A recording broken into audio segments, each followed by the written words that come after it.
Então vamos lá, vamos começar. Já vamos preparando aí as perguntas para o nosso professor, doutor.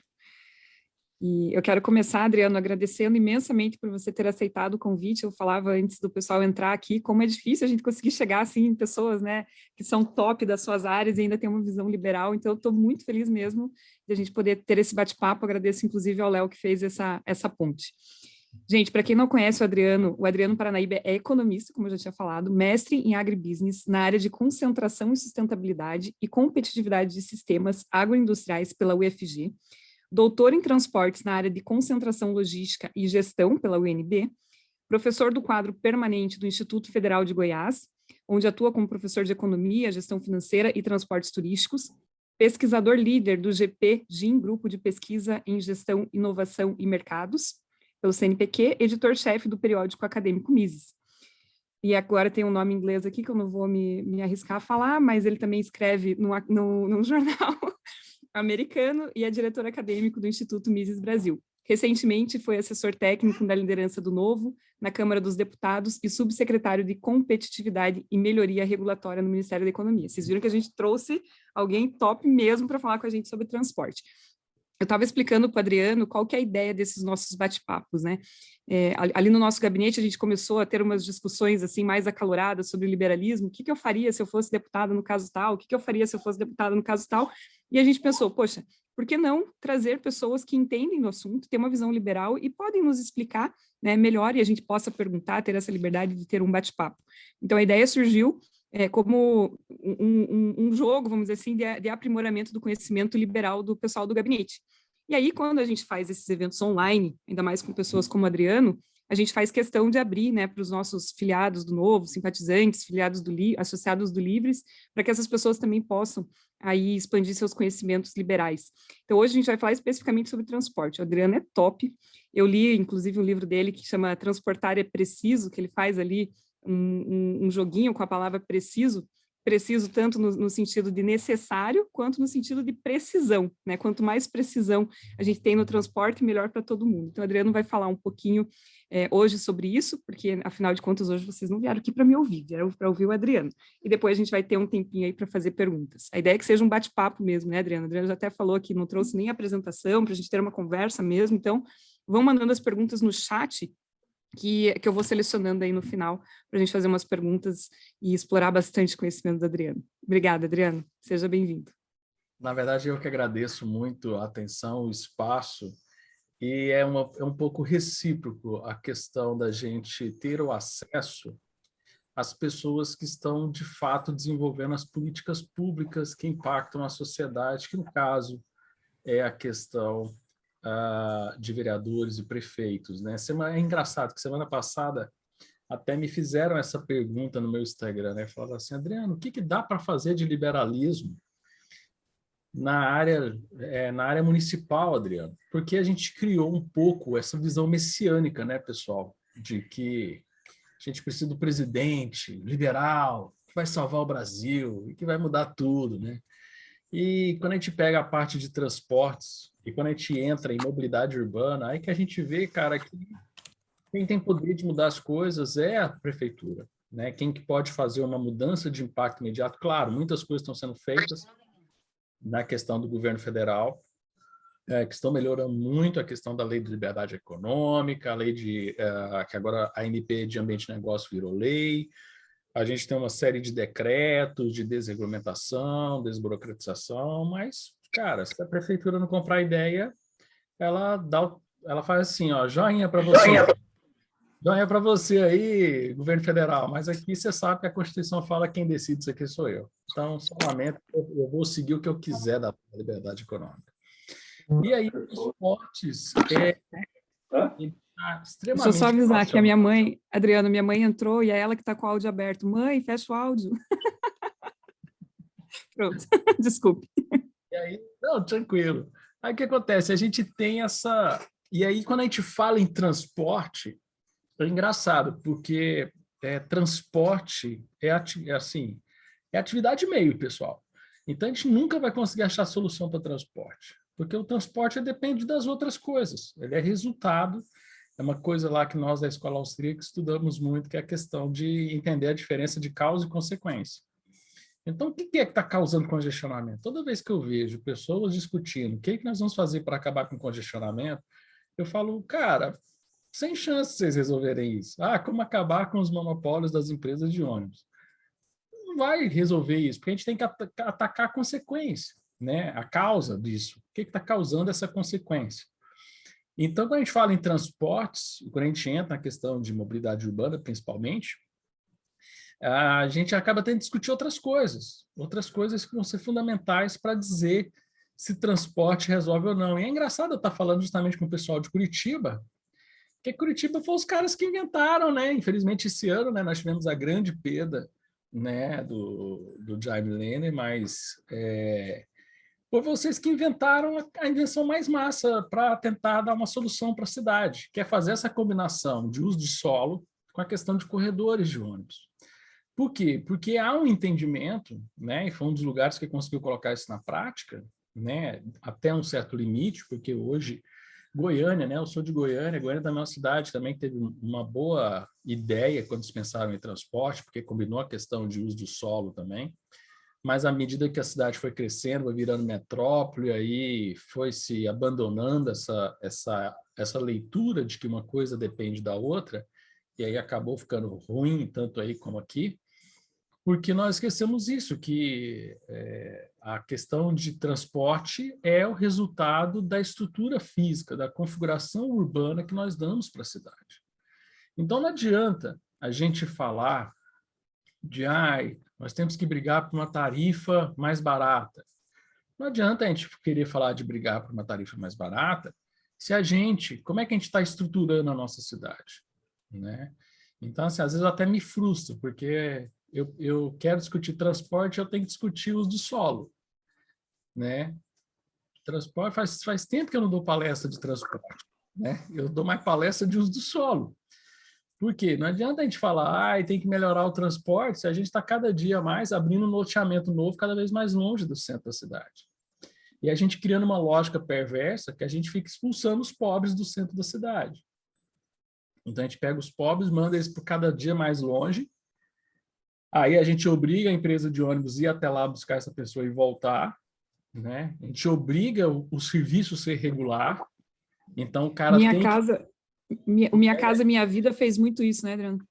o Minha Casa Minha Vida foi o grande detonador desse processo, que ele já vinha em franca expansão, infelizmente, o pessoal mexia nos planos diretores, isso de forma geral das cidades, para liberar mais loteamento para os brothers do prefeito e para aumentar o IPTU. Era só isso que o pessoal mexia em plano diretor, né? Só para fazer essas mudanças pontuais. E Minha Casa Minha Vida detonou isso daí de forma assim, detonar no sentido de explosão, toda a cidade teve isso, então tem lugares isolados que fizeram não sei quantas mil casas, né? E aí só lamento quem vai ter que buscar esse pessoal lá, e tem que oferecer um serviço regular, ou seja, vai ter que passar ônibus ali meia-noite vazio, rodando, queimando diesel, rodando 50 quilômetros a mais, e vai ter que dar gratuidade para esse pessoal.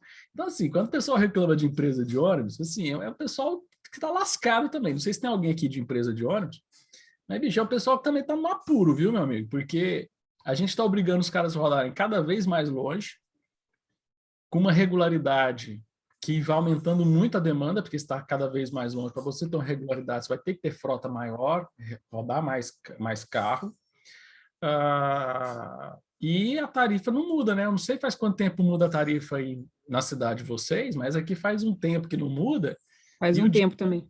E o diesel toda semana aumenta para esses malucos. Então, assim, nós temos um vilão, e o vilão não é a empresa do ônibus, tá? O vilão é a prefeitura que expulsa os pobres das cidades. Queremos cada vez mais os pobres mais longe das cidades. Eu até antes de ir para a Câmara, eu estava com o meu grupo de pesquisa, estava com uns meninos lá na Engenharia Civil, aí eu saí para trabalhar em Brasília, aí me desvinculei um pouco da pesquisa, mas é uma pesquisa que eu estou até querendo retomar, estou com os meninos lá que eu estou querendo retomar com eles, que é assim, quanto que foi de custo social Minha Casa Minha Vida, esse custo de saneamento, custo de transporte, Não teria saído mais barato a gente pagar aluguel no centro da cidade para os mais pobres? Tanto prédio vazio, abandonado, né? Porque os centros da cidade estão mortos, né, gente? Também porque a gente está matando o centro da cidade. A gente pega o centro da cidade, proíbe que você tenha... Isso é uma característica normal de todas as cidades, né? A gente tem aí uma proibição de combinação de uso do solo, onde é comercial, onde é residencial. Ou tem lugares que proíbem, por exemplo, Porto Alegre não pode fazer prédio alto. Quando faz prédio alto, aí o prédio alto é só de moradia, não tem uma combinação de uso de solos. A gente, em regiões mais centrais, você tem uma série de recuos, de limitação que deixa o lote caro. Por que a gente expulsa os pobres dos centros das cidades? Não é a gentrificação não, viu, pessoal? Tem gente que põe a culpa no capitalismo. O capitalismo faz com que o lote fique caro, expulsa o pobre para ele... Porque aí é, de novo, causa e consequência. Por que o lote fica caro no centro? Porque você não pode explorar a área potencial mesmo que você pode fazer de edificação ali é limitado, porque tem recuo de lá, da frente, calçada, então você não consegue fazer, por exemplo, num lote 4 casas, que aí iria baratear muito o preço daquele imóvel e você ia manter o pobre no centro da cidade, nas regiões mais centrais. Aí você ia diminuir a pressão por imóvel, né? E aí ele ficar mais centralizado, ia diminuir a pressão de transporte público e você teria um adensamento das cidades, né? Então, é importante a gente pensar nisso. Está muito relacionado ao adensamento das cidades. E, por exemplo, Goiânia, Brasília, tem algumas cidades que estão partindo para o adensamento. Nós tivemos agora recentemente o pessoal lá do Balneário Camboriú, que também não adianta adensar se você não tem um mix de usos de solo, né? O exemplo que eu mais gosto de dar é Manhattan, onde você tem prédios numa quadra, você tem prédio que tem escola, shopping, hotel e residência no mesmo prédio. Né? Se você faz isso, você repete isso em vários prédios, em várias quadras, você diminui a necessidade de pegar carro, de pegar um carro, de pegar... Porque assim, é uma outra ilusão, tá, pessoal? Nada vai conseguir satisfazer mais o ser humano do que o carro. Você pode ter você pode ter o melhor sistema de transporte do mundo, cara. Por exemplo, Londres. Londres é o melhor sistema de transporte do mundo. Né? Eu tive um professor que ele era coordenador do departamento de engenharia civil lá da London College. Ele falava isso, né? Com muito orgulho, você não anda 1.200 metros em Londres, que você conecta e é tudo tarifa única e tal, não sei o que, é uma maravilha e tal. Você, beleza, professor. Mas, então, por que vocês têm o tal do congestion tool?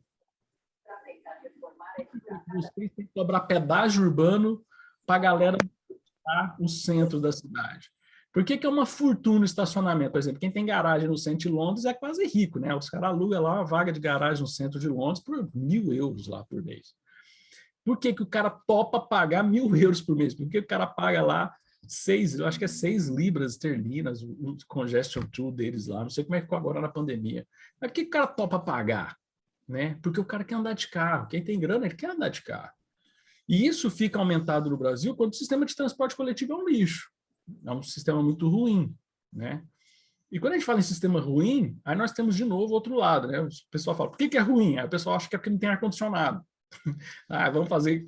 Os carros têm que ter ar-condicionado, tem que ter ponto de ônibus gostoso. Tá? Cara, nós precisamos de ter um transporte rápido, um transporte eficiente, um transporte que entenda que as pessoas têm outras necessidades de transporte também. Que a gente pode fazer... Aí vem uma questão muito forte relacionada à questão de construção de infraestrutura. Qual a infraestrutura que a gente está priorizando construir nas cidades? Porque é um problema grande, gente, que eu vejo. O setor da prefeitura que cuida de infraestrutura é diferente do setor que cuida do trânsito. A gente tem lá o pessoal de costumes, né, de obras, aí a gente tem o pessoal do trânsito, a gente tem o pessoal do uso do solo, são gabinetes separados, assim. Nós temos no Brasil, é uma coisa que eu falo no meu livro, né, que a gente tem o paradoxo da centralização, né? A gente acha que é centralizado, né? Tá tudo na mão da prefeitura, né? Mas você vai ver lá a prefeitura, você tem um monte de gabinetes de técnicos, um não conversa com o outro, e na área de infraestrutura e transporte, gente, é um absurdo. Economista não gosta do engenheiro, engenheiro não gosta do arquiteto, arquiteto não gosta nenhum dos dois, né? Ele não gosta nem do economista que trabalha junto com ele. Economista é duro, viu? Eu posso falar mal porque eu sou economista. Mas você tem 2 economistas numa sala, você tem 3 opiniões diferentes. Então, assim, a gente tem esse problema. E aí cada um quer tomar uma ideia, cada um quer pensar uma coisa para a cidade, e a gente vira esse caos que a gente tem. O cara do solo libera numa quadra 3 escolas e fala para o cara do trânsito, se vira, velho. Resolve aí para acabar com esse congestionamento. Aí o cara acha que é pôr sinaleiro, que é pôr farol, que é pôr mão única. Cara, nós não estamos pensando bem o uso do solo. Então, é muito complicado isso. Outra coisa que é importante, né? A prefeitura não tem grana para bancar. A gente não tem dinheiro para bancar melhoria de infraestrutura. Qual que é o problema de bancar questão de infraestrutura? Nós temos outro paradoxo. O único ente federado que tem certeza de quanto ele vai receber de impostos é a prefeitura, porque a base de receita da prefeitura é em cima dos imóveis, né, de prefeitura e serviços, né? Tudo bem, serviço, por exemplo, governo federal e governo estadual, ICMS e o imposto de renda, depende, se tiver muita gente desempregada, não tem ICMS, não tem imposto de renda. Agora, IPTU vai ter IPTU, independente se o cara trabalhou ou não trabalhou. Então, assim, era para ser o ente federado mais tranquilo financeiramente, mas é o mais apertado financeiramente, né? Por quê? Como é que a gente está gastando nossa grana, né? Então, assim, mesmo que a gente fosse anjo, que a gente conseguisse realmente gastar um dinheiro de forma inteligente, infraestrutura é caro de transporte, é milhões. Vamos fazer metrô. Toda cidade que eu vou dar palestra, é incrível. Ah, você acha que o metrô é a solução? Cara, não é. Só se você for multimilionário, porque assim, é milhões para fazer 1 quilômetro de metrô e outros tantos de milhões para manter aquele sistema funcionando. Então, você precisa de ter rendas extratarifárias, né? Subsídio, não acho que subsídio funciona. Eu acho que a gente poderia fazer soluções inteligentes. Por exemplo, usar a especulação imobiliária ao nosso favor. Usar o desejo do dono da empresa de ônibus de ganhar dinheiro ao nosso favor. Que é o quê?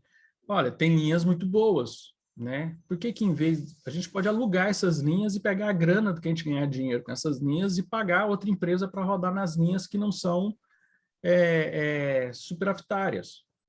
Você poderia fazer um exemplo, por exemplo, um exemplo que eu mais gosto de dar é de Hong Kong.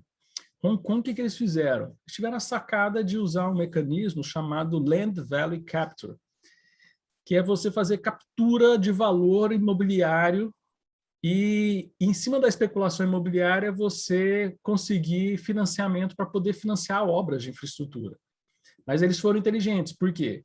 Porque eles colocaram estações de metrô aonde ia ter maior concentração demográfica de prédios, de shoppings. Então, eles fizeram uma combinação de uso do solo, arrecadação tributária e construção de infraestrutura. Então, eles amarraram todas essas pontas que hoje no Brasil nós deixamos muito soltas e eles juntaram isso para planejar como é que ia ser o metrô da cidade deles.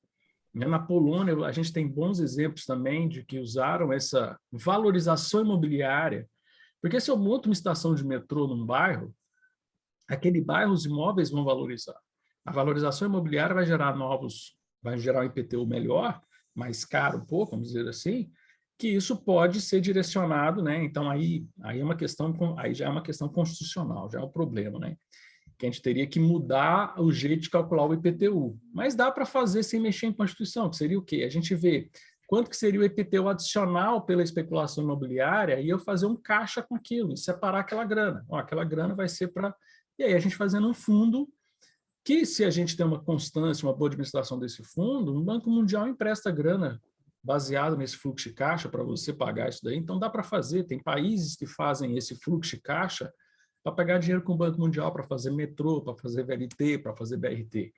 Então, isso é uma prática interessante lá fora, que dá para fazer, e que a gente aqui fez errado. Quando a gente fez essas experiências, nós fizemos errado. Por exemplo,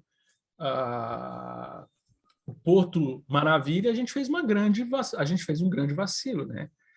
Por quê? Porque a gente pegou essa especulação imobiliária e quem fez a gestão dessa especulação imobiliária foi a Caixa Econômica Federal, né? Então...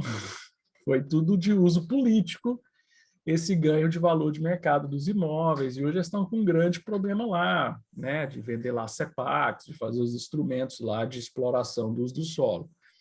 Então, por quê? Porque deixou na mão do setor público, algo que Londres lá atrás, de novo falando de Londres, né, lá atrás, quando eles fizeram a revitalização de Docklands, eles fizeram exatamente o que o Porto Maravilha, na verdade é o contrário, né? O Porto Maravilha é que copiou o que Docklands fez na questão de financiamento imobiliário e a grana convertida para a mobilidade urbana, porque lá eles colocaram unidades habitacionais, prédios comerciais, então Docklands é uma região bacana e tal, não sei o quê. E isso nós não fizemos no Brasil, nós fizemos todo o mecanismo e fizemos lá o Porto Maravilha, que hoje lá tem um museu e um monte de galpão vazio e é isso, e está lá. Tem um VLD bonito que passa lá perto e pronto. O que a gente fez urbanisticamente? Quantas pessoas a gente trouxe? Quanta inclusão social a gente fez para a cidade? Zero, já fez nada. Tá, joia? Então, a gente só criou um cartão postal. Pô, Rio de Janeiro já tinha bastante cartão postal, não precisava fazer essa destruição aí de uma oportunidade. Então, assim, o que eu vejo é que a gente depende muito dessa questão de entender a cidade e querer pensar na cidade para as pessoas, né? E aqui fica a minha recomendação de leitura, que é quase que obrigatória, Morte e Vida das Grandes Cidades Americanas, da Jane Jacobs. Esse livro, cara, é leitura obrigatória. Tem que ler Jane Jacobs. Para mim, eu sou apaixonado na veinha. Ela teve uma série de insights, que engraçado, que logo quando eu comecei a fazer meu doutorado, engraçado, eu queria aplicar, eu era um entusiasta de escola austríaca, de liberalismo, e chegou um momento que eu vi que dava para encaixar tudo fazia muito sentido, a gente pensar numa cidade mais orgânica, uma cidade que pensasse de forma mais liberal. Aí as pessoas dão bug às vezes, pô, o cara está falando de liberalismo e falando que precisa planejar mais. Não, a gente precisa de fato planejar, mas pensando nas pessoas, e não fazer o planejamento pensando no que o burocrata pensa para a cidade. É esse o problema. O problema não é a gente fazer planejamento da cidade. É até importante que a gente faça planejamento. O que a gente não pode fazer é um planejamento pela mente do burocrata. O cara ganha a eleição e fala assim, o que eu quero para a minha cidade? Cara, dane-se o que você pensa. A gente tem que ver as pessoas, o que as pessoas na cidade precisam. O que, por exemplo, uma instituição que acabou em muitas cidades e que é vital para a gente fazer um bom planejamento. Associação de bairros, né, gente? Essas audiências públicas que o pessoal de obras fazem com as associações, é só para, em inglês, ver, né? Só para cumprir tabela e falar que fez audiência pública lá, com aquela enrolação lá, e só para colocar na documentação lá que fez audiência pública. Mas a população, de fato, não é ouvida. Né? A população hoje não participa. Por quê? Porque a gente foi centralizando tudo na mão do Estado, de fato, os burocratas é que decidem, já está decidido, o pessoal já sabe que está decidido, só realmente quem tem muito envolvimento, pessoal do Novo, pessoal do Livres, que vai lá e faz movimentação nas audiências para tentar fazer alguma mudança, mas a população geral, que até nós, liberais, não sabemos o que essa população quer, a gente também não tem noção. Por quê? Porque a gente desincentivou a população de participar. Então, se fica aqui uma recomendação, é da gente buscar mais essa participação social, popular, para a gente saber o que o cidadão precisa. Né? E é esse o individualismo metodológico que o liberalismo traz e que a gente consegue ver para a gente aplicar para a cidade. Por isso que hoje, a gente, quando pensa em transporte, a gente tem que pensar, por exemplo, transporte sob demanda. Né? Não podemos mais pensar... Tá, nós temos linhas arteriais que são importantes, mas a capilarização que vai alimentar essas linhas mais arteriais, elas têm que ser feitas por transporte sob demanda.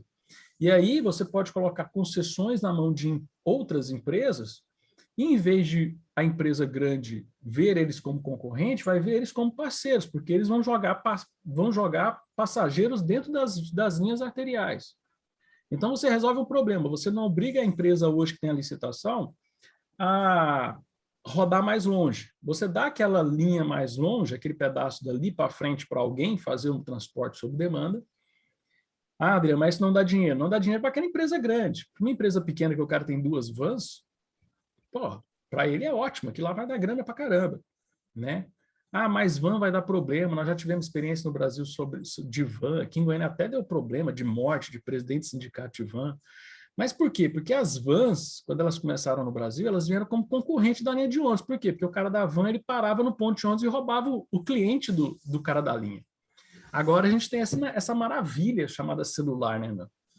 O celular, ele faz com que o passageiro possa pedir uma viagem sob demanda, que se tiver integrado com todo o sistema, ele já paga a viagem que ele vai fazer na vanzinha e a complementação que ele vai fazer na linha principal, seja de BRT, seja de VLT, seja de metrô, seja de que for. E aí todo mundo ganha grana. E é isso que o sistema precisa. Todo mundo ganha dinheiro porque todo mundo faz um bom serviço. Não tem como o cara fazer um bom serviço e não estar ganhando dinheiro. E se a gente Adriano, eu preciso fazer uma pausa para fazer um parênteses aqui, que eu tenho certeza que é o que está passando na cabeça da maioria das pessoas aqui. Só tem um problema essa nossa conversa. A gente vai querer que você venha aqui para Curitiba, resolver o nosso problema de transporte. Colocar todo mundo sentado e escutar o Adriano. É incrível como é tudo relacionado, né? Você falou de plano diretor, de lei de zoneamento, enfim. É porque, infelizmente, virou o grande problema. Né? Nós fazemos plano diretor nas coxas. Recentemente, a gente fez uma grande tragédia para a lei da mobilidade urbana. Nosso marco da mobilidade urbana colocava um prazo para fazer o plano de mobilidade urbana e conseguiram prorrogar esse prazo, jogar esse prazo mais para frente. Ou seja, as grandes cidades, cara, era para ontem você fazer. Como é que você vai fazer uma obra de infraestrutura se você não tem um plano? Cara, é falta de vergonha na cara. Ah, não, está muito apertado, a cidade é muito grande. Por isso mesmo que você já tinha que ter esse negócio na mão. Né? O Vinícius Poit foi relator e conseguiu aprovar na Câmara o projeto de lei, eu acho que é 550, agora eu não lembro o número, que era justamente o marco para a mobilidade urbana, de gestão da mobilidade urbana, onde conseguimos colocar lá uma série de fatores, que seriam esses, a gente permitir subconcessões, concessões em áreas. Por exemplo, a gente tem na cidade de Boston, na cidade de São Francisco, exemplos de áreas, de bairros que são... Você tem a concessão geral dessas linhas arteriais e você tem sistemas de linhas on-demand que conversam em bolsões, que são outras empresas. Por quê? Porque para a empresa grandona, aquela área ali não é interessante para ela, mas às vezes é interessante para uma empresa pequena, cara. O cara tem 4 vans ali. Coloca um sistema de aplicativo que o cara consegue ali fazer uma oferta legal de transporte e jogar essa população para dentro dos terminais, por exemplo, onde lá ele vai rodar no BRT ou em outras linhas, cara, todo mundo ganha grana. E outro, cara do sistema de transporte, uma vez nós estávamos conversando sobre isso, aí me ligou lá em Brasília, eu não lembro a cidade agora, era do interior de São Paulo. Alguém me ligou, o cara dono de uma empresa de ônibus, falou assim, olha, eu sou filiado do Novo, gosto muito do Porto, gosto muito das ideias de vocês, mas, pô, Adriano, esse texto aí vai acabar comigo, meu, eu vou perder cliente. Aí eu falei assim, cara, você tá maluco, você vai ganhar quilometragem, você vai parar de ter que rodar até ir lá na periferia, lá no fim do mundo 18, né? Que aqui em Goiânia tem esses negócios, não sei se aí tem também, né? A gente tem um bairro aí, cada vez vai ficando mais longe, é bairro 1, bairro 2, 3, 4, tem bairro aqui que é bairro 6, né? Porque é longe, já está em outra cidade quase, né? Então, eu falei assim, cara, você vai parar de rodar o seu ônibus e vai ficar rodando seu ônibus só nas linhas mais cheias. A gente vai pegar aquela área lá e vai entregar para outra empresa menor. E ela ainda vai jogar passageiro para dentro da sua linha. O cara, porra, não pensei por esse lado. Bicho, pois é, velho, você tinha que estar pensando por esse lado, meu. A gente tem que... Porque a gente tem medo, né? É normal da gente ter medo da mudança. Se mudar, o cara vai vir. Porque eles já tiveram também essa experiência das vans no passado. Por isso que eu acho que esse setor é tão traumatizado. Porque quando liberou vans no Brasil afora, a van realmente parava no ponto de ônibus do cara lá e tomava o passageiro do cara. E o cara ficava, pô, fico rodando aqui, sou obrigado a rodar meia-noite vazio, e quando é horário de ganhar dinheiro, as vanzinhas vêm e me tomam os passageiros? Pô, sacanagem. Então, assim, eles têm um pouco desse trauma. Então, se a gente faz um bom desenho, faz essa boa arquitetura, mas para isso você tem que ter um bom plano de mobilidade urbana desenhado. Você tem que fazer uma boa combinação de outros modos de transporte. Por exemplo, aqui em Goiânia eu participo de um grupo de fórum de mobilidade. Aí tem uma galera lá que odeia carro. Tem que andar de bicicleta. Temos que proibir carro no centro da cidade. Beleza, cara, vai proibir carro. O povo vai andar como no centro da cidade? A gente não tem nem calçada, meu amigo. A gente não tem calçada decente para o cego aqui, né? Se tem alguém que tinha que receber prêmio no Brasil, era cego. O cego que consegue chegar em casa, chega todo esfolado em casa, o cara é muito bom. O cara ali é melhor do que a gente, porque as calçadas são horríveis. A gente que não é cego vive tropeçando nessas calçadas horríveis brasileiras, porque a gente não tem uma política de quem que é dono da calçada, né? Eu acho que isso até é um limbo, né? Eu acho que dar uma palestra, né? Dar um seminário. Quem que é o dono da calçada? Quem que tem que cuidar de calçada? É limbo, ninguém sabe. Eu não sei responder para vocês. Né? Virou um imbróglio jurídico que ninguém é o responsável. É meio maluco, né? Quando a gente Então, pergunta para a prefeitura, eles falam que é o dono do imóvel.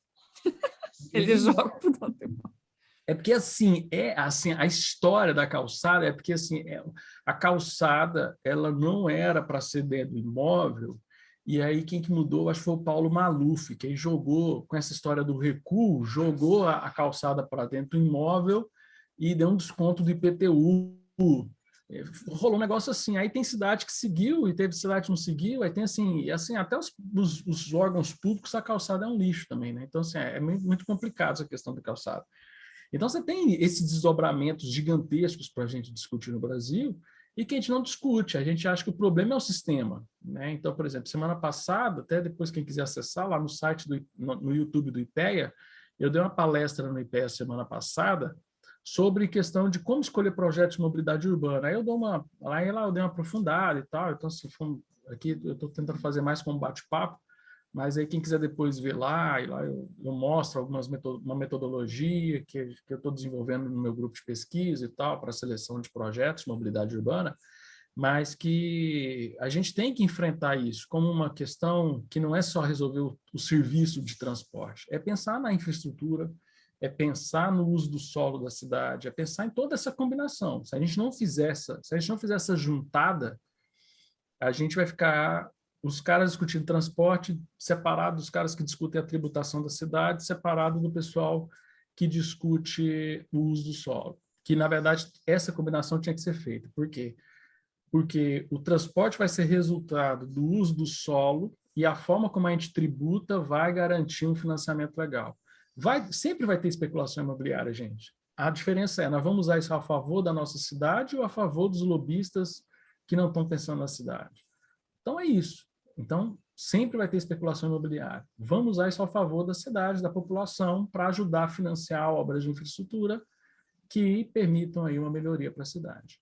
Eu prometi não fazer material justamente para a gente fazer mais sentido de bate-papo e aí a gente gastar mais tempo aqui nas perguntas e tal. Então, desculpa se eu fiquei um pouco divagando aqui nos meus devaneios, mas eu acho que, para esse primeiro momento, eu acredito que eu já dei uma secada e eu acho que agora a gente pode fazer um bate-papo bem legal, mais interativo.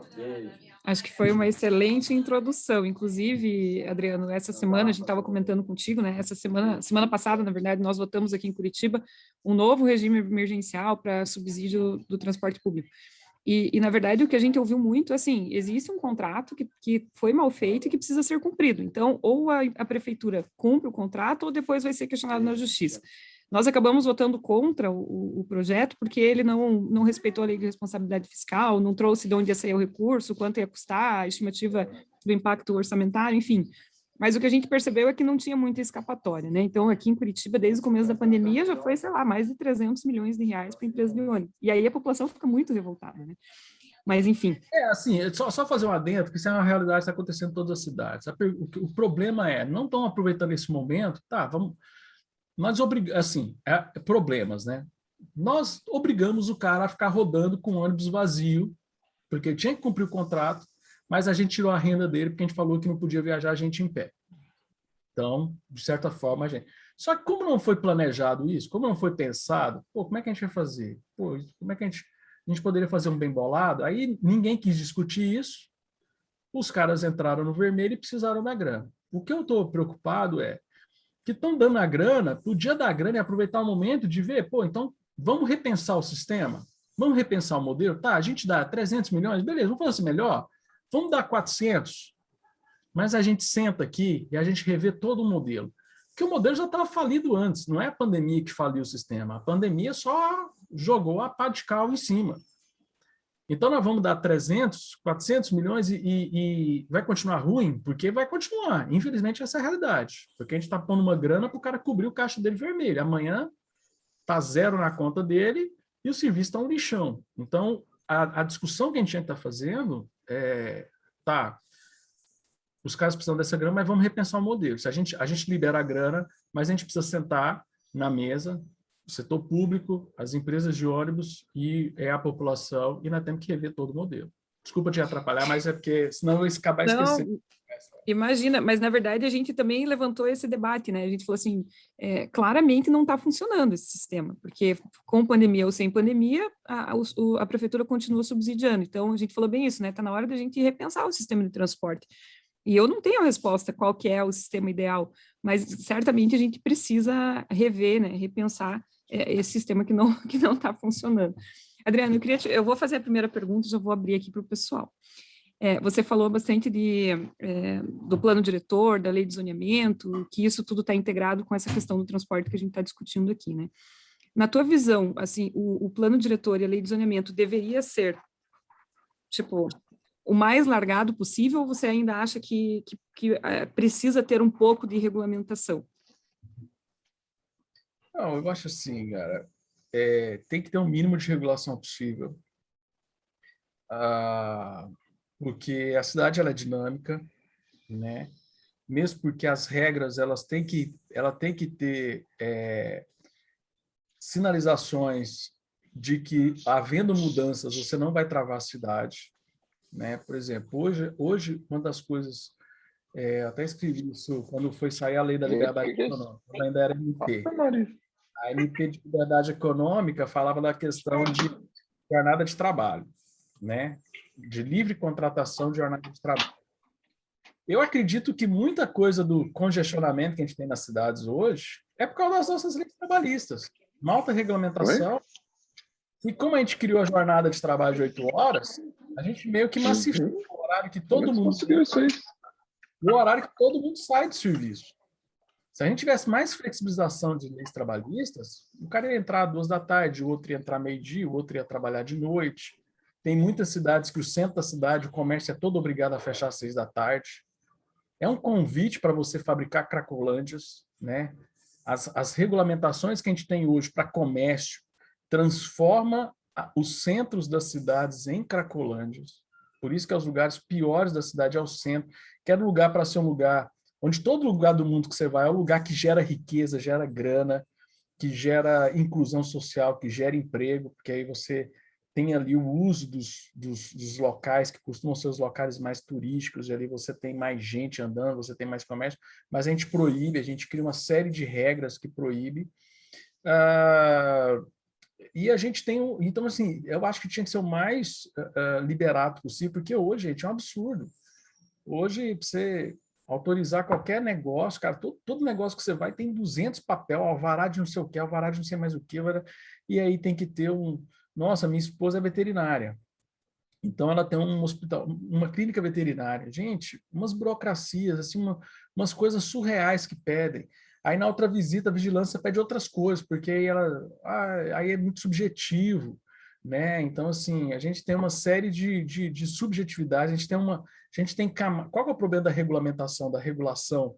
E aí eu recomendo que vocês leiam o Guia de Desregulamentação do Governo Federal, né? Que foi um trabalho que eu fiz quando eu tive passado por lá, que a ideia é essa: o Brasil hoje a gente cria uma regra. Beleza, é importante ter regras, regulamentação.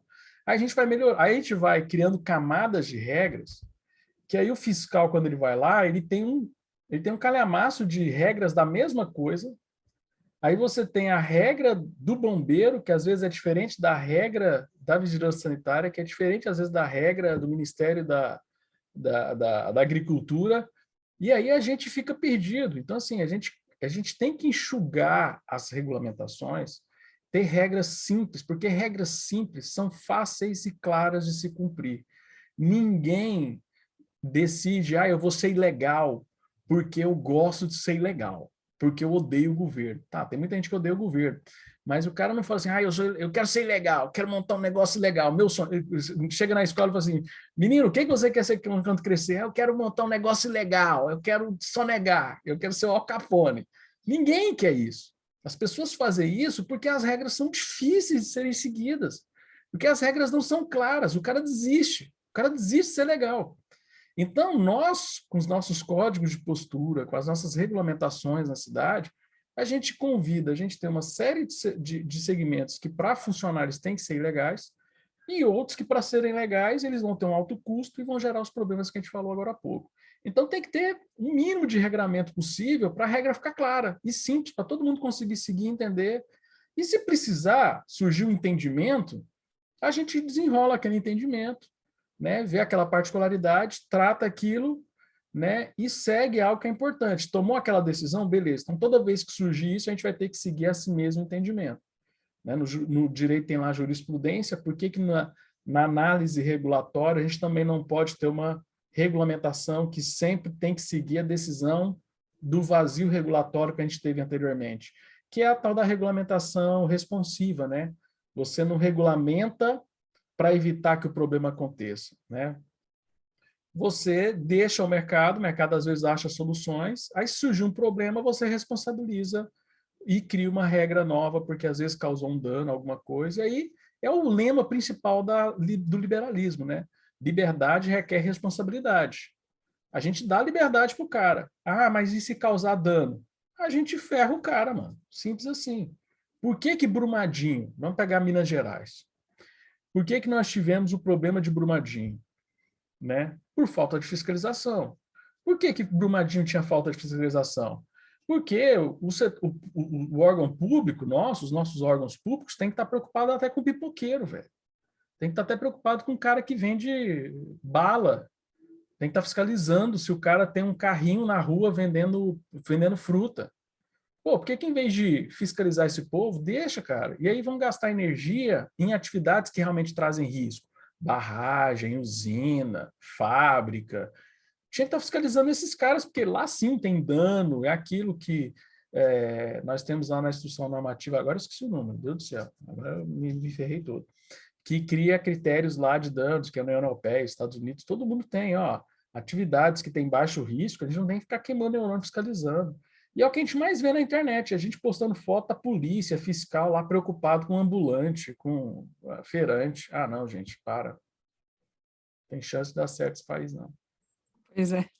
Engraçado que a gente fala muito sobre isso também a Indiara e eu, né, nos nossos pronunciamentos da Câmara. É humanamente impossível você seguir toda a legislação, porque, imagina, o cara que tem um negócio, ele tem que ficar ali todo dia vendo qual foi a nova lei que a Câmara de Vereadores, a Assembleia Estadual e a Assembleia Federal decidiram, a Câmara Federal decidiram, tem uma nova lei, tem uma nova plaquinha, tem uma nova obrigação. É humanamente impossível simplesmente se manter dentro da lei, né? Bem isso que você comentou. Eu vou passar para o Hernani, que ele me falou que ele tem uma pergunta. Ótimo. Boa noite, Adriano. Obrigado pela participação e pela aula. Muito interessante. Eu sou engenheiro civil, gosto muito dessa parte, da parte do transporte. Como todo curitibano, gosto um pouco também do urbanismo. A gente é todo, como você falou, né? Todo mundo envolvido com urbanismo aqui, plano massa, PMT e tudo mais.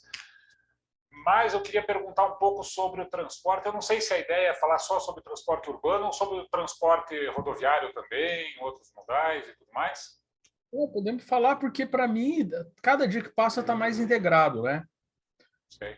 A gente tem que pensar em mais integração possível, né? Então, o que me chama assim a atenção, eu já fui produtor rural também, sabe? Então, eu já plantei soja aqui pelo Paraná mesmo, e a gente via que isso há 10, 15 anos atrás. A agricultura, o agribusiness de maneira geral, ele é muito produtivo no Brasil, ele é o campeão de produtividade da porteira para dentro e é extremamente caro da porteira para fora, né? A nossa infraestrutura é muito cara, nossos impostos, outros custos, Brasil, mas principalmente a infraestrutura. Como que a gente consegue melhorar essa nossa infraestrutura, ainda mais num ambiente regulatório ou num ambiente legal pouco firme que a gente tem no Brasil? Né? Como que a gente vai conseguir atrair investimentos necessários para modernizar toda a nossa infraestrutura, seja ferroviária, seja portuária, seja aeroportuária, se a gente não tem um arcabouço institucional forte? Vamos lá. Não, excelente pergunta. Essa pergunta eu acho que é a pergunta de $1 milhão, né? Então, assim, a grande questão, o grande problema nosso é o seguinte: a partir do momento que a gente colocou que isso tudo seria competência do governo, seja estadual, federal, municipal, né? Mobilidade urbana, municipal, porque assim, essas empresas, no final das contas, são concessionários, né? Os rios, estradas, ferrovias, é tudo do governo, né? Então, quando a gente faz esse regime de concessão e a gente tem um país onde o STF tem que decidir um monte de coisa, tem que decidir, onde você tem uma judicialização muito grande, a insegurança jurídica é muito grande. O cara não vai pôr grana nesse tipo de modelo de negócio. Então, de verdade, para a nossa logística, para a nossa infraestrutura, a gente tinha que rever isso daí de forma profunda, de novo, analisando o problema de causa e consequência. Por quê? Aí vamos lá, por que o governo tem que fazer estrada? Porque a estrada... Fecharam o teu áudio, Adriano. Deixa eu voltar aqui. Então, assim, Desculpa, até onde eu estava... Foi sem querer. Não, tudo bem. Porque você falou por que o governo deve fazer estrada? E aí... Por que o governo tem que fazer estrada? A pessoa fala assim, porque é estratégico, é importante para a economia. Tá, grande coisa. Tudo é importante para a economia, se a gente for parar a pensar assim. Tá, por que o financiamento, por exemplo, por que o financiamento de ferrovia, de rodovia, tem que ser com ICMS, vamos pensar em rodovias estaduais? Por que o ICMS, que o João Pedreiro, que nunca vai passar naquela rodovia, ele tem que bancar aquela rodovia? Né? Por que aquela ferrovia tem que ser bancada com imposto de renda de fulano lá, que nunca vai usar? Mas não usa aquela, mais importante para o Brasil. Tá, eu fiz uma conta muito interessante uma vez. Foi a seguinte. Eu peguei o trajeto Sorriso-Santos, Sorriso no Mato Grosso e Santos, né, o Porto de Santos. Eu vi quantos quilômetros que dava aquilo lá, e aí eu entrevistei os produtores rurais daquela região e falei o seguinte, quanto que vocês perdem de dinheiro com logística? Ou seja, com mola de caminhão que quebra, com problema de aqueles, né, o caminhão quando tem soja, você sabe que ele está carregando soja, né? Porque ele fica caindo soja no seu carro, né? Ele fica pingando ali. Por quê? Porque a estrada é toda esburacada, porque é uma porcaria as nossas cidades, é um lixo. As nossas rodovias são um lixo, né? Então, o cara perde grana. Aí eles falaram para mim, tal ano a gente perdeu tantos milhões. Eles fizeram uma conta lá e me falaram, é tantos milhões, beleza. Eu liguei para meu amigo no DENIT, até que escreveu depois o Transportar e Preciso comigo, ele é Zé Bulhão, e falou assim, olha Zé, quanto que custa aí um quilômetro de ferrovia, de rodovia? Aí, preço cheio, põe propina, põe tudo que você quiser aí, põe preço cheio nessa merda aí. Caralho, tantos reais o quilômetro. Aí, beleza.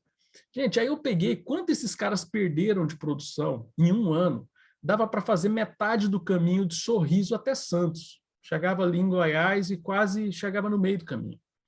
Ou seja, se a gente falasse para os produtores rurais, falasse assim, olha, o governo não vai te atrapalhar. Se você quiser fazer ferrovia, vocês podem juntar e fazer. A gente vai dar as concessões, a gente vai sinalizar para você onde não tem problema ambiental, você não destruir nenhuma floresta, nenhum nada. A gente fala aqui, esses são os corredores que você pode construir. Vocês montam uma concessão, montam um consórcio entre vocês fazem essa ferrovia e vocês escolhem do jeito que vocês quiserem. Porque também quem vai dizer que é ferrovia? Às vezes os caras querem fazer hidrovia. Tantos rios que a gente tem no Brasil, às vezes o cara quer... Então, assim... De novo, não é o burocrata em Brasília que vai dizer o que é melhor para o cara que está lá no Sorriso, que está aqui no Paraná, como é que ele vai escolher a produção dele? É ele que sabe. E a economia, assim, aí fala, mas tem um free rider, tem um cara que vai usar de graça. Cara, em 2 anos o cara constrói uma rodovia toda, do zero. Cara, pode pôr free rider o tanto que for, gente rodando aí, o cara vai ficar feliz, ele não tem o governo atrapalhando. Né? De novo, vamos voltar, por exemplo, no ambulante. Por que os donos de loja ficam grilados e pedem lá para a polícia tirar os ambulantes da frente da loja deles? Porque eles já estão com custo tão alto com o governo que aquele cara ambulante não tem. Então, o que é mais fácil? É punir o cara que não é penalizado pelo Estado, ou a gente tirar a mão do Estado que atrapalha aquele comerciante a funcionar. Então, assim, a logística no Brasil é a mesma coisa, porque é tudo concessão. Tipo assim, não tem, o pessoal, essa lenda que o pessoal fala de, estão privatizando. O dia que privatizar alguma coisa no Brasil, a gente tem que agradecer. Primeiro que a Constituição proíbe, né? Tudo quanto é tipo de infraestrutura é proibido. Está saindo aí o projeto de lei, o PLS 261 que está lá no Senado. Tarcísio está falando aí que vai trazer maior grana e tal. Cara, de boa. Aquele projeto lá não é lá essas coisas, não. Vai melhorar. Aí você fala assim, pô, Adriano, você está sendo muito pessimista. Vai melhorar? Vai melhorar, mas assim, não vai abrir o mercado do jeito que seria bacana abrir, né? Para a gente ter mais ferrovias, assim, de forma capilarizantes os mercados, né? Então a gente vai acabar, o governo meio que ajudando um ou outro a fazer ferrovias, mas pelo menos a gente vai ter ferrovia, porque a gente nunca tem, porque ninguém põe dinheiro nisso daí, porque eu não vou pôr grana numa ferrovia que eu não sei se amanhã eu vou poder explorar ela ou não. Esse é o grande problema, né? A mesma coisa para rodovia, a mesma coisa para hidrovia, a cabotagem, a gente está tentando aí ver se também aprova o projeto de lei de cabotagem, para autorizar a cabotagem, que é uma coisa que atrapalha muito também o transporte marítimo brasileiro. Então, assim, tem muita coisa travada lá no Congresso que precisa desenrolar, não vai salvar o Brasil, mas vai pelo menos tirar a gente do regime que é quase socialista que a nossa Constituição impõe para o setor de transporte nosso. Infelizmente, essa é a realidade. Legal, acho que não só para o setor de transporte, né? O Roberto Campos falava, né? A gente tem uma Constituição utópica, né? Cheia de direito e ninguém não diz quem vai pagar a conta, enfim. Não, e o pior, Tiago Vieira. joga a conta, por que a Constituição nossa fez de crime, né? Principal? Deu um monte de direito para a galera e jogou para o Estado e para a Prefeitura. Falou para a Prefeitura, se vira, saúde mesmo. Jogou para a Prefeitura, se vira aí com os direitos aí, ó. Tô dando um monte de direito, se vira aí com a saúde da galera. É caótico, não tem como sobre prefeitura hoje, cara. É complicado. Vai dar certo, né? Vai dar certinho. Tá dando, né? Tá dando super Tá certo. dando. Tiago, você está com a mão levantada. Faça a sua pergunta. Legal, Amália. Boa noite, Adriano. Muito boa a conversa. Eu trabalho no segmento de transporte como fornecedor de ônibus, então acompanho de perto essa discussão e realmente não é um problema centralizado em cidade A ou cidade B. É um problema do sistema como um todo, várias cidades com empresas devolvendo o serviço aí para a prefeitura, como Salvador, ou empresas em recuperação judicial, como é o caso do Rio de Janeiro. Então, tem uma discussão aí no Congresso sobre o novo marco legal do transporte público. Então, esse é um ponto que eu queria ouvir se o Adriano já tem alguma posição a respeito de se pode ser de Brasília alguma diretriz aí para os nossos problemas, tanto para estados como municípios, uma ideia de padronização aí por porte de cidade e se estabelecer algo um pouco mais padronizado, porque a gente realmente tem contratos aí de todo tipo em cidades de diferentes portes, e o risco de demanda é sempre uma coisa que é difícil de fechar a conta, e a pandemia escancarou essa questão. Então, são dois pontos. Um é um marco legal do transporte público, e o segundo é com relação ao conceito de receita extratarifária, que é bastante difundido aí em outros países, né?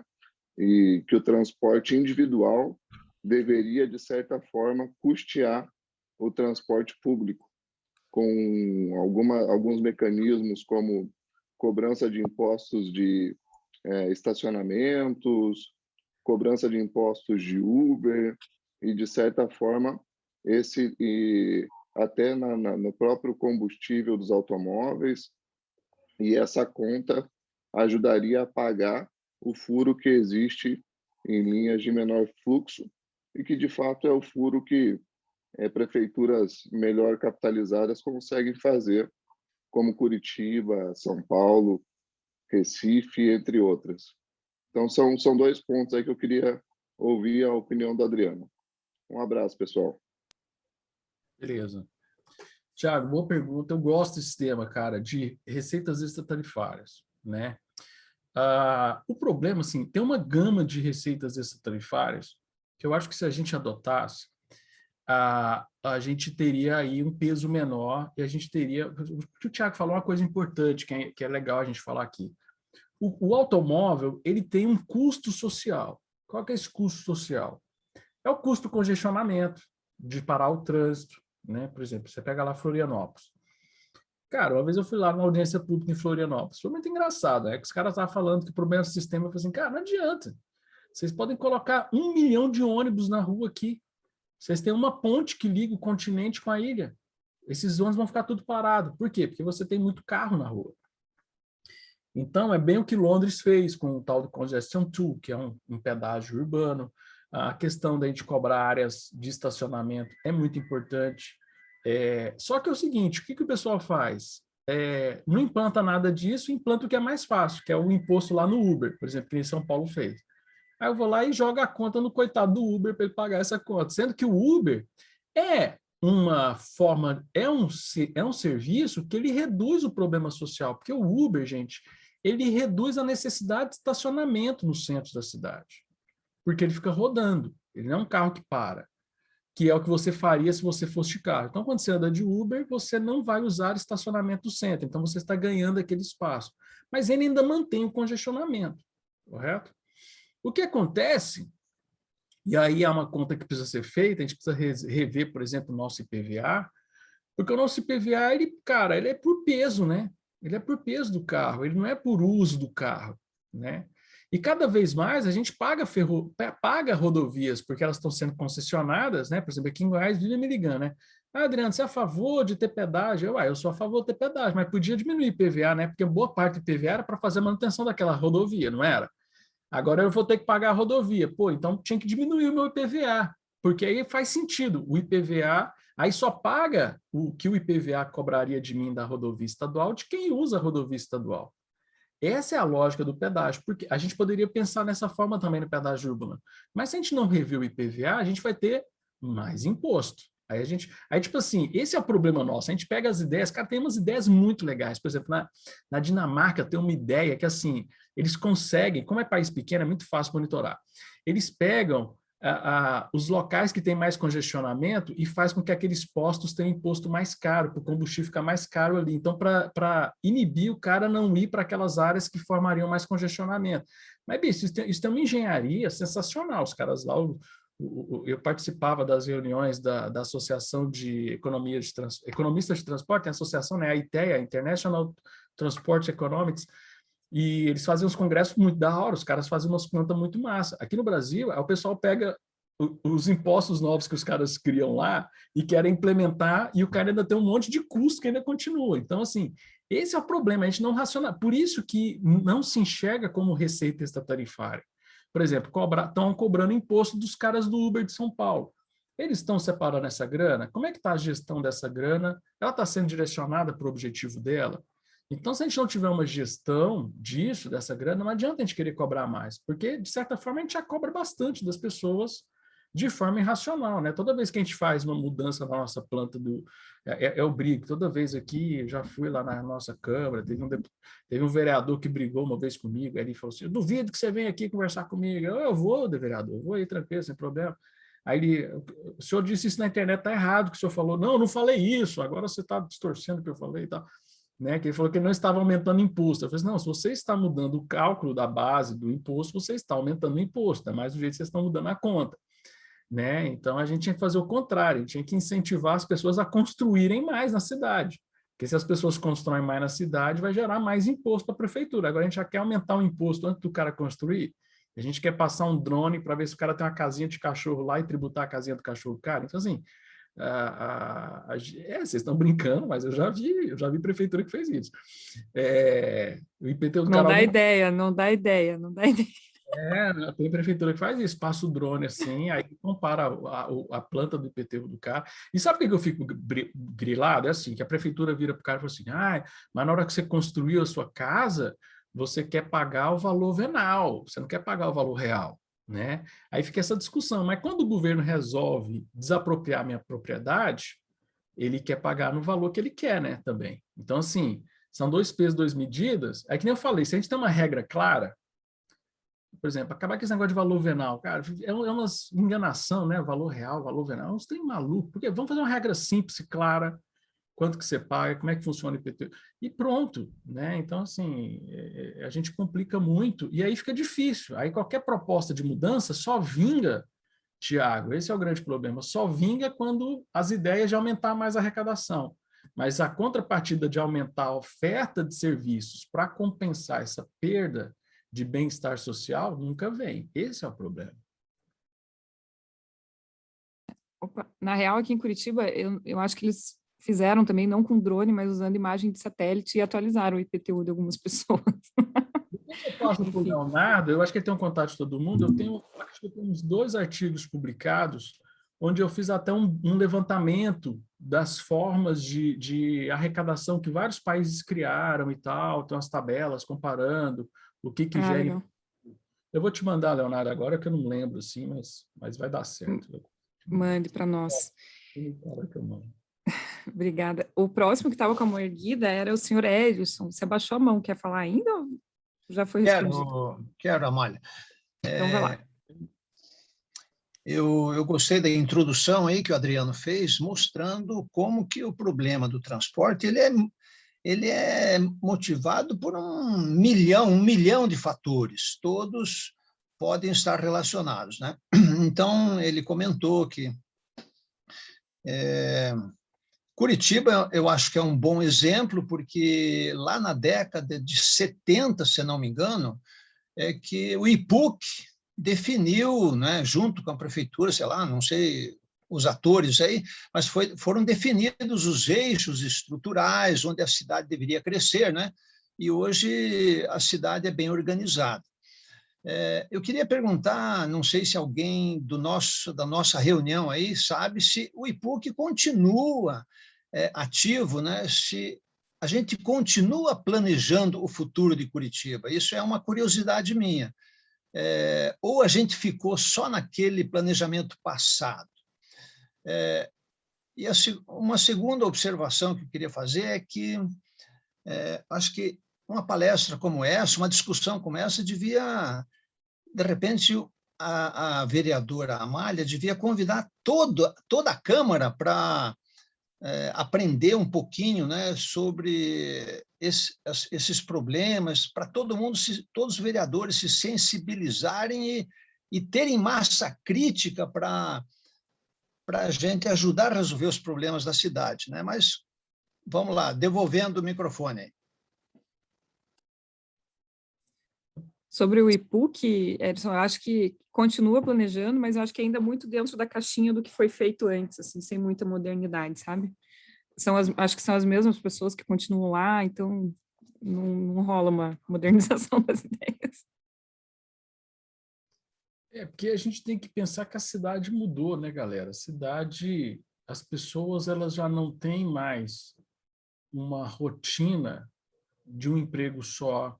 A gente tem uma dinâmica nova na cidade.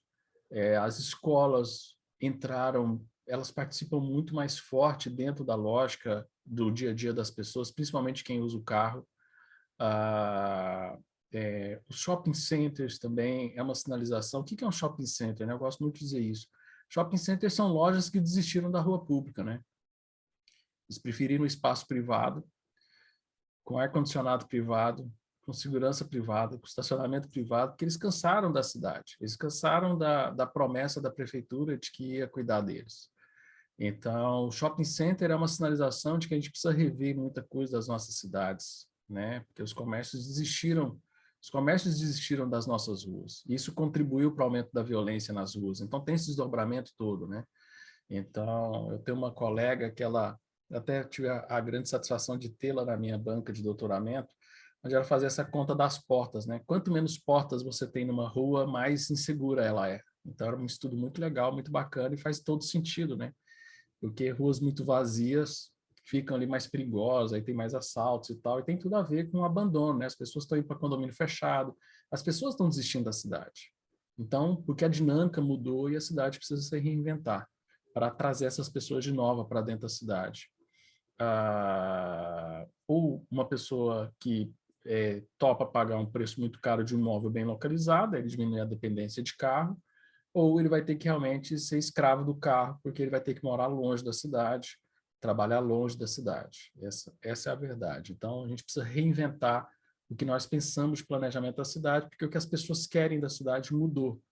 Então, não é só a questão das pessoas serem atrasadas, é porque mudou. Nós somos outra sociedade. Esse é um ponto importante. E agradeço muito, senhor Edson, por acreditar que se eu chegar lá e falar, vou mudar alguma coisa, né? Muitas vezes o vereador está envolvido com outras pautas, ele está envolvido contra as demandas, ele tem uma agenda populista, porque o eleitorado dele quer esse populismo dele, acha que o vereador bom é aquele que faz muito projeto de lei, é aquele que proíbe muita coisa errada, e às vezes você causa mais distorção do que ajuda a cidade propriamente dita, né? Mas a gente tem que ir tentando, né? Obrigado aí pelas palavras. Boa. Agora o Alexandre está com a mão erguida. Quer fazer sua pergunta, Alexandre? Bem-vindo aqui no nosso bate-papo. Bom, primeiro parabenizar você, vereadora, por esse diálogo tão construtivo. Desculpe, eu estou de máscara, que eu fiz uma cirurgia e prometi que estaria aqui e estou cumprindo com a minha promessa. Adriano, fiquei muito, muito feliz com o que você falou. Primeiro, eu estou há 8 anos tentando fazer um desenvolvimento econômico da região metropolitana para não acontecer o que aconteceu com São Paulo, Rio, Belo Horizonte e tudo mais que a gente viu por aí. Nós estamos desenvolvendo um trabalho e respondendo, o IPUC passou a ser IUC, não é mais IPUC. IUC significa Instituto, tá, Urbano de Curitiba, porque pesquisa e planejamento já faz um bom tempo que eles não fazem. Tá? Respondendo a esse senhor que fez essa indagação, porque eu estive lá um bom tempo. Então, uma coisa que me satisfez muito, Adriano, é escutar de você o peso ICMS transporte. Por quê? Nós vivemos uma região metropolitana que é composta por 29 municípios.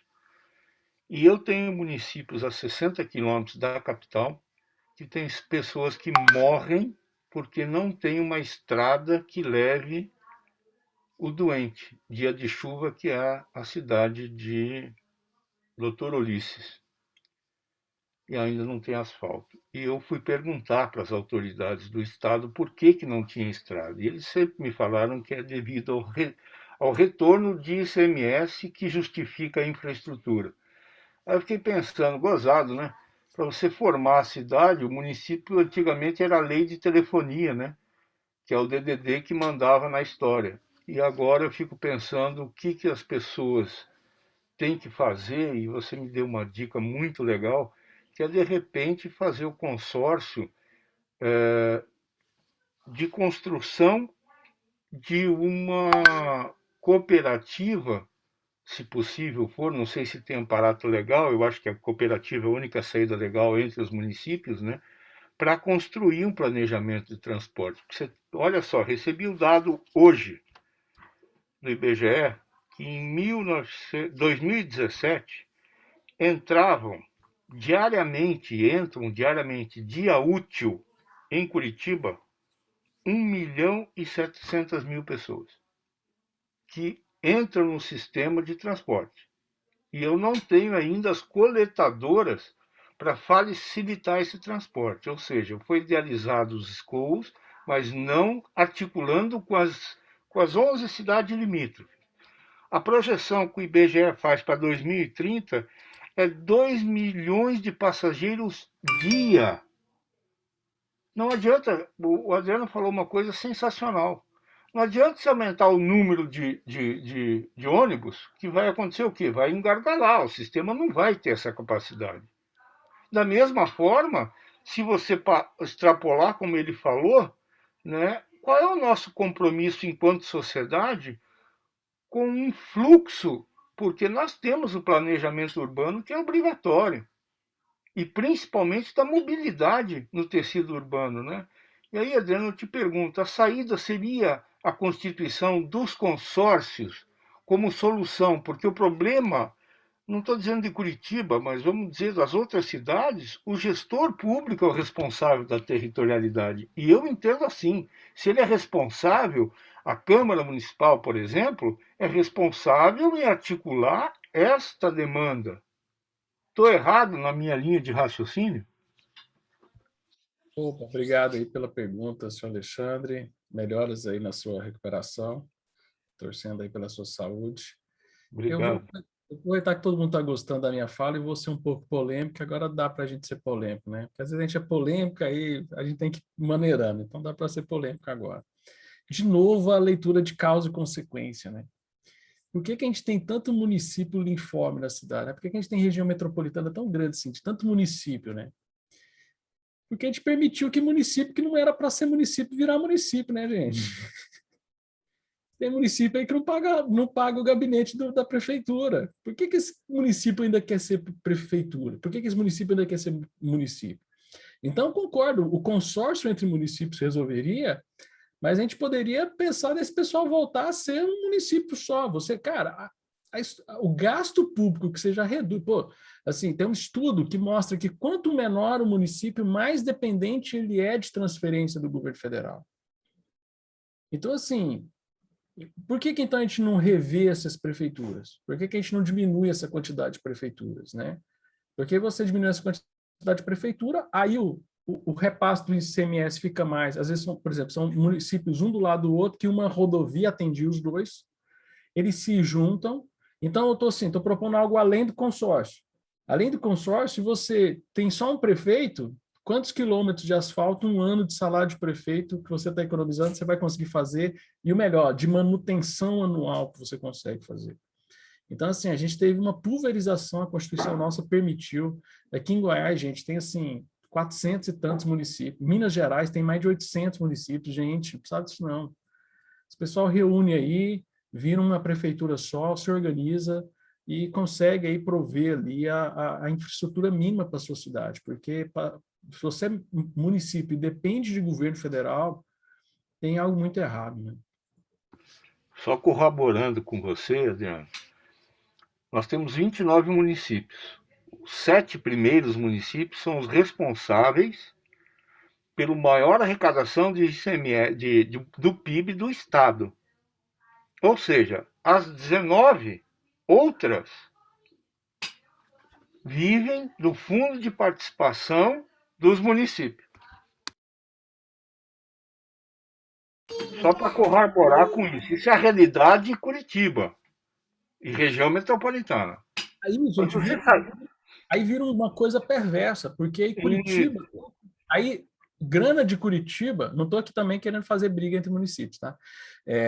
Porque aí arrecadar, o pessoal vai dizer, tá vendo, nosso dinheiro de Curitiba está indo para sustentar o município, não precisava. Aí o pessoal vai achar que daqui a pouco a gente vai propor que briga de municípios. Não, mas é porque alimenta um processo ruim também. Aqui em Goiânia é a mesma coisa. Nossa região metropolitana são 18 municípios, tem 2 que banca todo mundo, porque o resto não tem conta. Então, para o sistema não colapsar, 2 tem que bancar, e esses 2 juntos dá mais de quase metade do PIB do estado. Então, assim, não é menosprezando os outros municípios, mas é porque como eles têm estrutura errada, o gasto que eles fazem perde o sentido, né? E aqui no caso até de um dos municípios da região metropolitana, Araucária, eles têm uma arrecadação tão grande que a prefeitura subsidia muito o ônibus e eles têm as passagens a R$ 1,95. Aqui em Curitiba é R$ 4,50. E aí eles fazem essa guerra, tipo, aqui em Araucária é R$ 1,95 a passagem, daí vira uma confusão. Então, por que Curitiba é R$ 4,50? Daí, enfim, daí o que já era ruim fica pior. Mas, enfim. Aline, que bom que você está aqui com a gente, faça essa pergunta. Boa noite, obrigado, professor, por uma aula de estar aprendendo aqui com você.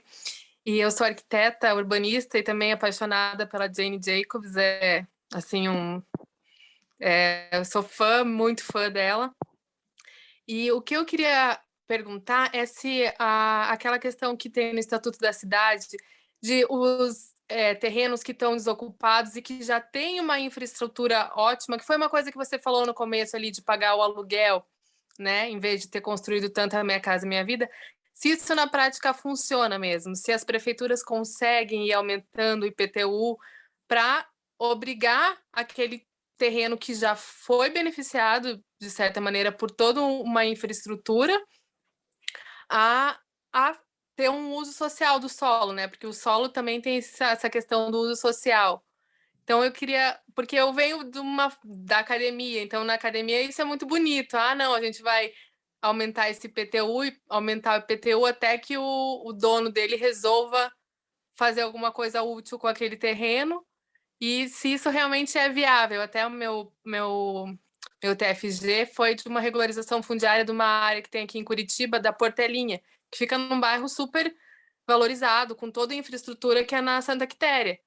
E é uma invasão, e por que não realmente a prefeitura pegar aquele terreno e fazer dele um uso certo, em vez de deixar uma favela, que é o que é, perigosa, sendo que ele tem toda uma infraestrutura para ser moradia de qualidade para as pessoas. Era isso. Não, beleza, nossa, que bom. Assim, são duas coisas importantes que a gente precisa diferenciar, né? Primeiro, a gente quer estimular criando penalizações. A gente não vai estimular criando penalização. É a minha briga com o pessoal do IPHAN. O pessoal do IPHAN, eu falo assim, cara, tem que criar estímulo para o cara querer fazer a manutenção daquele edifício histórico. Não é querer penalizar, não é porque penalizando o cara vai dar um jeito de fugir da penalidade. E, infelizmente, nosso estatuto está mostrando que é isso mesmo, o povo consegue fugir, porque toda a prefeitura, isso daí é um prato cheio para os caras aumentarem imposto, eles fazem sempre, São Paulo faz muito isso e tal, não tem resolvido tanto, eu acho que poderia ser por um outro sentido, né? Então, de repente, em vez de pensar no lado social, a gente pensar mesmo, ó, cara, você tem uma estação de metrô aqui, seu IPVU, seu IPTA, seu IPTU, a gente ofereceu uma infraestrutura que fez, que nem eu falei, tem um estudo da professora Francesca Meda, acho que o nome dela é essa. A Francesca Meda, ela tem uma série de estudos onde ela consegue medir o quanto as obras de infraestrutura que a cidade gastou valorizou os imóveis. Então, usando estudos delas, que nem, por exemplo, a Polônia, faz muito isso, consegue saber daquele imóvel, ó, o valor do IPTU, né? O valor do imóvel, do imposto que a gente cobra predial é tanto, mais de Benefit Tax, que é o nome que eles dão lá fora, né? Que é o imposto dos benefícios que foram oferecidos, você vai pagar mais tanto. Por quê? Porque você tem o metrô na porta da sua casa, você tem um asfalto de qualidade, você tem isso. Então, assim, eles conseguem até diferenciar para até mostrar que aquele sistema é sustentável, que eles conseguem, meio que a fonte do subsídio extratarifário deles, vem disso. Então, eles conseguem medir isso direitinho. E a gente pegou isso daí, fez uma coisa bonita, dizer que é social e tal, cobra mais caro, e, de fato, os centros das cidades continuam muito ruins, né? Porque é os lugares que a gente vê essa dicotomia, um bairro rico, aí tem uma favela encostada, e aí vira aquela coisa, né? Eu não conheço esse bairro que você falou propriamente dito, mas se você for ver, isso se repete em todas as grandes metrópoles brasileiras, né? Eu vou ver se Adria. também passo também para o Leonardo, tem uns estudos muito... Eu acho que foi aí que tá, foi o texto que eu escrevi para o Caos Planejado, que é um site também que eu recomendo muito, que é o do Anthony Link, Caos Planejado. Eu escrevi um texto lá no Caos Planejado que eu falo do Betterment Tax. Eu falo do Land Value Capture, que é esse de você capturar a especulação imobiliária, e o Betterment Tax, que eu acho que a Polônia fez. Eu acho que o Washington, algumas estações de metrô de Washington, eles fizeram isso também. Só mais uma coisinha assim que para comentar agora, que é super importante, eu acho isso, porque a gente está vendo até o mundo indo em outro sentido, né? Que nem lá em Berlim, que eles aprovaram lá da população mesmo a desapropriação de milhares e milhares de apartamentos para tentar regular, né? E é bem o oposto da coisa que não vai funcionar, né? E isso de Berlim é engraçado. Hoje eu estava dando aula de economia e usei o exemplo de Berlim, né? Porque o que causou esse problema em Berlim foi porque eles criaram uma política de estipular um valor máximo para aluguel. E aí isso desincentivou o cara a alugar, porque não compensava alugar naquele valor, era melhor deixar o imóvel parado. Aí você fez uma proliferação gigante de imóveis vazios e agora querem fazer outra regra. Então, assim, é aquilo, a gente vai criando regulação para... Hoje a gente está fazendo regulação para corrigir problemas de regulação do passado, e a gente vive disso. Então, eu acho que o dia a dia de uma Câmara dos Vereadores é você enxergar o pessoal querer resolver problema que o governo causou. Cara, é surreal isso. A gente tem que parar um pouco, né? Assim, não, por que esse problema está acontecendo? Porque nós criamos esse problema lá atrás. Infelizmente, né? Muita gente fala de transporte. Adriano, é transporte público. Eu falo assim, cara, vamos ser sinceros, o transporte começou tudo no setor privado. As primeiras ferrovias eram privadas, o primeiro sistema de metrô era privado, empresa de ônibus era privado, aqui no Brasil era do Visconde de Mauá. Depois que a gente estatizou, e aí a gente conta a história como se fosse o Estado tivesse resolvido. Ele criou o problema. Hoje a gente tem esses problemões de ter que garantir esses direitos de transporte, porque a gente puxou esse carramanchão para o governo. Você sabe que isso é uma coisa que me frustra um pouco, assim, na Câmara, porque antes de ser vereadora, vocês estão vendo aqui a participação da minha filha, já teve show de luzes, agora ela no fundo aí. Antes de ser vereadora, Adriano, eu pensava assim, a gente vai votar um projeto, eu vou fazer um discurso, usar os melhores argumentos e vou conseguir convencer os vereadores, né? Daí, quando você chega aqui, você vê que não é bem assim, que existem outros interesses, as pessoas já chegam ali, a maioria com o voto formado, enfim. E outra coisa que me frustra também é essa dificuldade que os vereadores têm de... vai soar até um pouco arrogante da minha parte falar isso, mas essa dificuldade que eles têm de conseguir entender que o que a gente faz reflete nas coisas do dia a dia das pessoas. Eles não conseguem entender que a gente criar mais regulamentação é uma das coisas que causa desemprego, por exemplo, é uma das coisas que é difícil empreender no Brasil. Eles não conseguem fazer essa relação, isso me deixa frustrada, mas todo dia que eu me frustro, eu acordo e penso, por que eu vim aqui, né? E aí eu respiro fundo e falo, vamos lá, que mais um dia que a gente precisa bater na mesma tecla e vamos fazer isso 200 vezes se precisar, porque é difícil mudar a cabeça dos caras, enfim. E assim, a gente tem que dar muitos parabéns para pessoas que entram, né, com a pauta liberal, como vereador, deputado e tal, porque no final das contas, o melhor trabalho que pode ser feito é evitar que projeto ruim seja aprovado. E aí é muito ruim, né? Você passar 4 anos no seu mandato, e o que você fez? Eu impedi merdas acontecerem. É uma estatística meio ruim, né?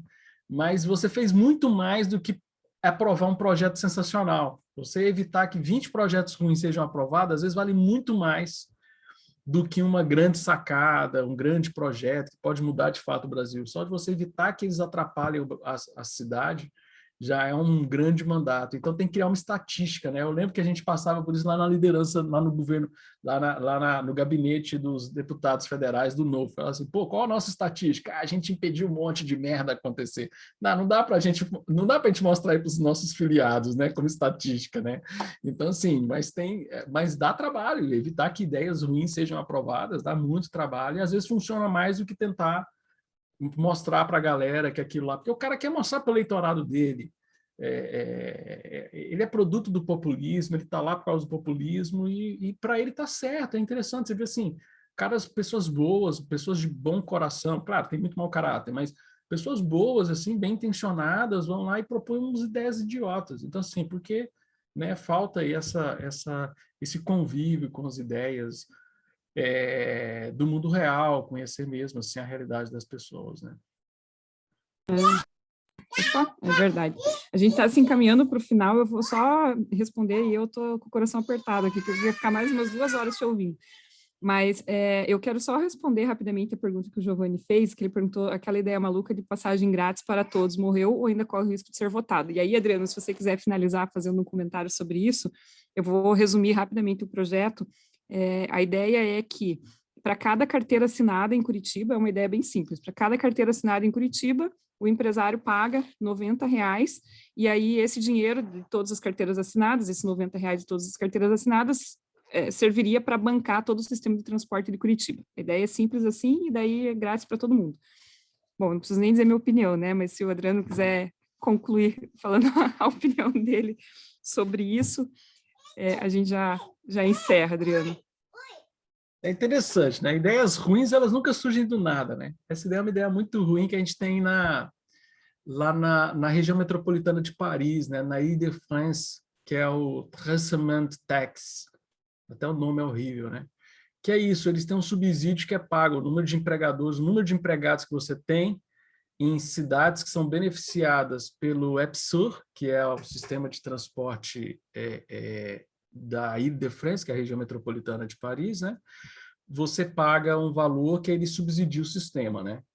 E é o sistema mais deficitário da Europa, é o de Paris. É o sistema, assim, mais no vermelho, de longe, é o sistema parisiense. Então é uma coisa que não funciona, gente. Não é... Aí, de novo, cadê o carro? Tipo assim, a ideia é interessante, carteira assinada, uma conta e tal, mas cadê a análise de impacto regulatório? Cadê a conta disso daí? que a ideia é boa, mas e a conta fecha? Como é que vai ficar isso daí? E inflação, como é que fica? E foram feitos cenários? Não foram, né? Então, assim, é outra dica que eu recomendo, é o novo Guia de Análise de Impacto Regulatório do Governo Federal, que também foi a minha equipe lá quem descreveu, onde a gente fala isso, você quer criar uma regulamentação, mas você mediu isso, você mediu aquilo, você quer regular? Precisa mesmo? Então, você precisa de dados, você precisa de minimamente muita informação para poder saber se aquilo lá vai virar um problema. Porque para isso aí depois virar um problema, depois precisar de subsídio do governo para entrar, para complementar esses R$90, aí vai virar um problemão. Porque depois que é criado um programa, ele só vai aumentando o déficit dele. Essa é a verdade. Aí qual vai ser a ideia? Cara, assim, não precisa ser mágico para ler futuro, né?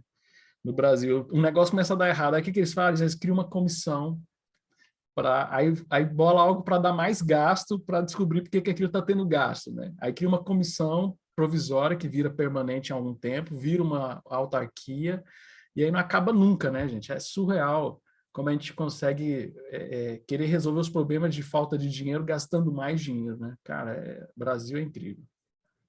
Sem contar todo o incentivo errado que é gerado, né, para enfim, não renovação da frota, um monte de coisa que acaba... Acho que isso teve em Niterói, salvo engano. Olha, eu não queria perder a chance de fazer uma perguntinha bem rápida para o Adriano.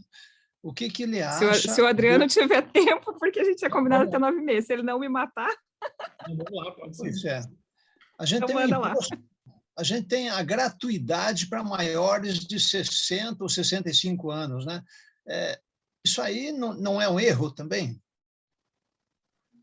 Gente, assim, gratuidades são um erro quando a gente não tem a conta bem fechada. Porque assim, a gratuidade, muitas vezes, vai para a companhia, né? Vai para a empresa de ônibus, porque muitas vezes o ente responsável não faz o repasse financeiro, né? Esse é um problema que a gente tem em transporte municipal, intermunicipal e interurbano, e o interestadual. O governo criou a lei lá, o pessoal de ônibus, né, de estrada, de uma cidade para outra. Criou a lei lá, falou que tinha que ter 2 vagas para idosos. Cara, aquilo lá, quem que paga aquilo? Ninguém, cara. O cara perde 2 cadeiras lá do ônibus dele, cara. O que ele vai fazer? Ele vai distribuir aquele valor para o resto dos outros passageiros. Então, não tem gratuidade, não tem, no final das contas, né? Então, assim, mas qual que é, né, por exemplo, o que o governo fez para... é justo? Cara, é justo. O cara trabalhou duro, o cara pagou 11, o cara está aposentado, o cara não tem renda. Mas nós vamos resolver um problema criando outro problema? Por que esse cara não tem renda? Por que ele está excluído da sociedade? Dando uma esmola para ele de pegar um ônibus de graça que a gente vai devolver a dignidade para essa pessoa de mais de 60 anos? Eu acho que não, né? Eu acho que a gente tem que rever o que a gente quer para os nossos idosos, como que a gente quer cuidar dos nossos idosos, como é que a gente quer cuidar do nosso...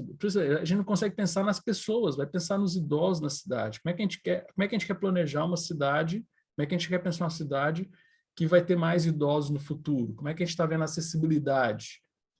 Então, tudo isso, aí o pessoal acha assim, não, vamos dar gratuidade, dar estacionamento grátis para o idoso, vamos obrigar o estabelecimento a ter não sei quantas vagas de idoso, vamos dar gratuidade para o idoso, e beleza, fizemos a nossa parte. A questão de dignidade não foi dada para aquele cidadão.